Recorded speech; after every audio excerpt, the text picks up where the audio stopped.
और चलिए अब बात राजधानी जयपुर से बड़ी खबर की करते हैं, जहां डोटासरा ने प्रदेश सरकार पर सीधा निशाना साधा है। सीएम की पावर तो ऊपर वालों ने सीज कर रखी है, डोटासरा का ये बड़ा बयान। तो मंत्रियों की पावर राज्यपाल ने सीज कर रखी है। अब आपकी जानकारी के लिए आपको बताते चले कि गोविंद सिंह डोटासरा ने बेहद गंभीर आरोप लगाए। उन्होंने कहा कि मंत्रियों को जो बैठक करनी होती है वो राज्यपाल कर रहे हैं, मुख्यमंत्री समीक्षा कर रहे हैं। आखिर किस बात की यहाँ पर समीक्षा की जा रही है? तो प्रदेश सरकार पर ये उनकी तरफ से हमला बोला गया। अगर हम लोग खड़े होंगे एक साथ तो पता ही नहीं चलेगा। इनके तो पावर सीज हो गए, मुख्यमंत्री के तो दिल्ली वालों ने कर लिए और मंत्रियों के पावर सीज हमारे महामहिम राज्यपाल महोदय ने कर लिए। जो मंत्रियों को बैठक लेनी है वो तो महामहिम राज्यपाल महोदय ले रहे। और सुप्रीम कोर्ट कह रहा है कि राज्यपाल हो चाहे राष्ट्रपति हो, कानून के मुताबिक, संविधान के मुताबिक व्यवस्था है कि वो संवैधानिक पोस्ट होती है। अब आप बताओ, तो मंत्रियों का काम तो राज्यपाल कर रहे हैं और मुख्यमंत्री बैठे बैठे समीक्षा बैठक कर रहे हैं। भाई किस बात की समीक्षा कर रहे हो? एक बार इस बात की भी समीक्षा दिल्ली को कर लेनी चाहिए कि हमारी पर्ची सही थी या हमसे गलती हो गई, इस प्रदेश का तो भला हो जाए। और इधर गंगा जल से शुद्धिकरण का मुद्दा कांग्रेस ने पूरी तरह से हाईजैक कर लिया है। इस मुद्दे की गूंज कांग्रेस के राष्ट्रीय अधिवेशन में भी सुनाई दी और इस बीच राहुल गांधी ने भी इस मुद्दे को हवा देने की कोशिश की है। उन्होंने अंबेडकर जयंती पर अलवर के उसी राम मंदिर में जाने का प्लान बनाया जिसमें गंगा जल छिड़का गया, लेकिन बाद में उसे कैंसिल कर दिया गया। देखिए रिपोर्ट।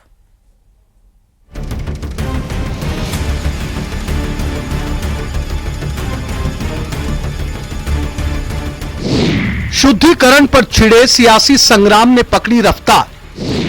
कांग्रेस ने गंगा जल के मुद्दे को दलित सम्मान से जोड़ा। कांग्रेस के राष्ट्रीय अधिवेशन में भी सुनाई दी इसकी गूंज। राहुल गांधी ने आखिरी वक्त पर रद्द किया अलवर दौरा।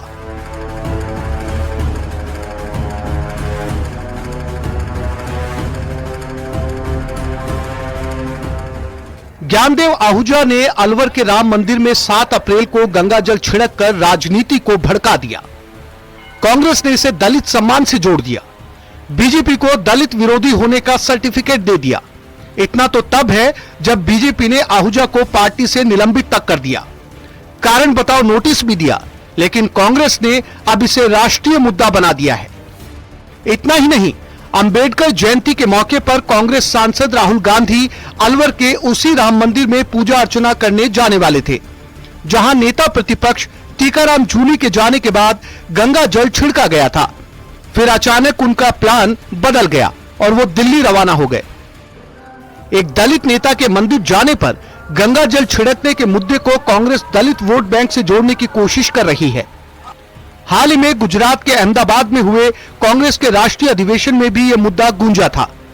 कांग्रेस के राष्ट्रीय अध्यक्ष मल्लिकार्जुन खड़गे और लोकसभा में नेता प्रतिपक्ष राहुल गांधी ने इस मामले को लेकर भाजपा पर निशाना साधा था। इनके जमाने में जब वो मंदिर में गया रामनवमी के लिए, वो हमारा एलओपी है, अंदर गया, दर्शन लिया, जब बाहर आया तो वहां के लोग गंगा जल ला के पवित्र करने का काम वो लोगों ने किया। यह शर्म की बात नहीं है। हमको अंदर नहीं आने देते, दर्शन नहीं लेते थे, हमका अपमान करते हो। वो भी एक पॉलिटिशियन, वो भी एक एलओपी, उसकी हालत ये है तो सोचिए देहात में रहने वाले जो दलित हिंदू हैं उनकी क्या दशा होगी। टीकाराम जूली, गोविंद सिंह डोटासरा समेत कांग्रेस के तमाम बड़े नेता बीजेपी पर दलित विरोधी होने का आरोप लगाते रहे हैं। इतना ही नहीं, आहूजा के निलंबन को फॉर्मेलिटी तक बता रहे हैं। बात किसी को निष्कासित, उसको कारण बताओ, नोटिस जारी करके फॉर्मेलिटी कर रहे हो, आईवास करने का काम कर रहे हो। जनता नहीं समझती क्या सब कुछ? आप बताइए, क्या इनके नेताओं का इसमें बयान नहीं आना चाहिए था? जब हमारे नेता खड़गे जी, राहुल गांधी जी तक इस बात को उठा रहे हैं और इनका कोई प्रदेश अध्यक्ष, मुख्यमंत्री भी 2 शब्द कहने को तैयार नहीं है। कांग्रेस स्थानीय लेवल से लेकर राष्ट्रीय स्तर तक बीजेपी पर बयानों के बम छोड़ रही है। इस बीच गंगाजल छिड़काव की राजनीतिक फिल्म के रचयिता ज्ञानदेव आहूजा माफी से इनकार कर चुके हैं। ऐसे में उन पर निष्कासन की तलवार लटक रही है। मैं न माफी मांगूंगा, मेरा स्वभाव में न तो यू टर्न है पत्रकार महोदय, न यू टर्न है और न पछतावा है, न पश्चाताप है, और न मैं क्षमा मांगूंगा न माफी मांगूंगा। मैंने जो कहा वो कांग्रेस नेताओं के खिलाफ कहा, दलित नेताओं के खिलाफ नहीं कहा। दलित का इसमें कुछ संबंध नहीं। नेता प्रतिपक्ष टीकाराम जूली एक नेता के रूप में ही नहीं बल्कि दलित अस्मिता के प्रतीक के तौर पर उभरे हैं। अहमदाबाद में आयोजित कांग्रेस के राष्ट्रीय अधिवेशन में जिस तरह से उन्हें मंच पर जगह दी गई, उससे साफ है कि कांग्रेस जूली के अपमान के मुद्दे को हाथ से जाने नहीं देना चाहती। Bureau report, news 18 Rajasthan.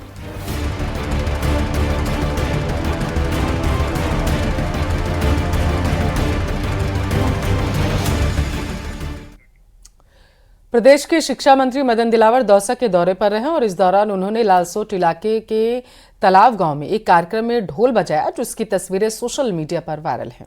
और इस दौरान मंत्री दिलावर ने कांग्रेस पर कई मुद्दों को लेकर हमला भी बोला। मंत्री ने कहा कि नेता प्रतिपक्ष टीकाराम जूली के मंदिर जाने के बाद ज्ञानदेव आहूजा ने जो गंगा जल छिड़कने वाले काम किए हैं, मैं उसका समर्थन नहीं करता, मैं उसकी निंदा करता हूँ। सुनिए जरा क्या कुछ और कहा है। आहूजा ने जो किया उसका समर्थन नहीं करता हूँ, अच्छा नहीं किया, उसकी निंदा ही करना चाहिए। लेकिन जिस प्रकार से कांग्रेस के नेता ने मिलकर के 3-4 लोगों की हत्या कर दी, उसके बारे में कांग्रेस का नहीं बोलना भी निंदनीय है, क्योंकि कांग्रेस के लोग शराब पी करके गाड़ियां चलाकर लोगों को रोनते रहे, तो दुर्भाग्यजनक है। कांग्रेस को चाहिए था कि उसकी निंदा करते, उस पर पक्की कार्रवाई करते, लेकिन नहीं किया गया, जो निंदनीय है। और चलिए खबरों में आगे बढ़ते बताते चले। बड़ी खबर इस वक्त की कि राजस्थान की भजनलाल शर्मा सरकार ने सुप्रीम कोर्ट में वक्फ कानून की संवैधानिक वैधता को चुनौती देने वाली याचिकाओं के समूह में खुद को पक्षकार बनाने की अनुमति मांगी है। सियासी गलियारों से इस वक्त की ये सबसे बड़ी खबर आपके टेलीविजन स्क्रीन पर है। दरअसल राजस्थान सरकार की ओर से महाधिवक्ता शिवमंगल शर्मा ने यह प्रार्थना पत्र सुप्रीम कोर्ट में पेश किया है, जिस पर 16 अप्रैल को इस मामले की अगली सुनवाई प्रस्तावित है।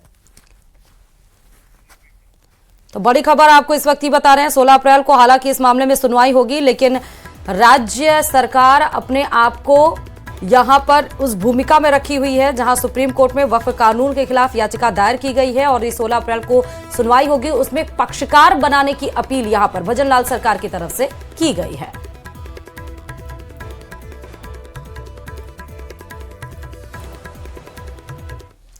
राजस्थान में परिसीमन के मुद्दे पर सियासी घमासान तेज हो गया है। प्रदेश कांग्रेस अध्यक्ष गोविंद सिंह डोटासरा ने साफ कर दिया है कि कांग्रेस आने वाले विधानसभा सत्र में विशेषाधिकार हनन का प्रस्ताव लाने की तैयारी कर रही है।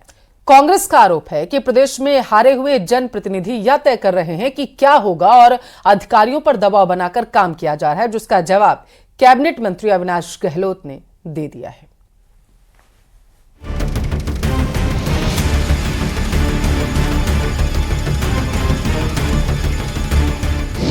परिसीमन के मुद्दे पर सत्ता पक्ष और विपक्ष में रार। विशेष अधिकार हनन प्रस्ताव लाने की तैयारी में कांग्रेस। पीसीसी चीफ गोविंद सिंह डोटासरा ने किया ऐलान।